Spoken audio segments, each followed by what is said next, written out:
નવનિયુક્ત પ્રદેશ અધ્યક્ષ ભાજપાના શ્રી જગદીશભાઈ વિશ્વકર્માજી દ્વારા અને નવનિયુક્ત નાયબ મુખ્યમંત્રી શ્રી હર્ષભાઈ સંઘવીજી દ્વારા એક અપીલ કરવામાં આવી કે આ વખતે શુભેચ્છાના બેનર કે હોર્ડિંગ લગાવવાને બદલે સ્વાગત એ મોમેન્ટો કે બુકે કે હાર દ્વારા ન કરતા સેવા કરીને તમે શુભકામનાઓ પાઠવો.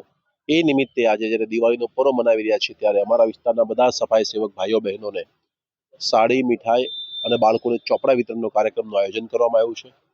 મને પૂર્ણ વિશ્વાસ છે કે આ નવતર અભિગમ જે બંને અમારા આગેવાનોએ અપનાવ્યો છે આને કારણે લોકોના જીવનમાં પણ પરિવર્તન આવે, લોકો પણ સેવાકીય કાર્યથી જોડાય એ ભાવ સાથે એમણે કર્યું. ત્યારે બંને આગેવાનોને હું મારા વતી અભિનંદન પાઠવું છું, એમનો આભાર વ્યક્ત કરું છું અને સાથે સાથે દિવાળી પ્રકાશના પાવન પર્વની સૌને ખૂબ ખૂબ શુભકામનાઓ પાઠવું છું.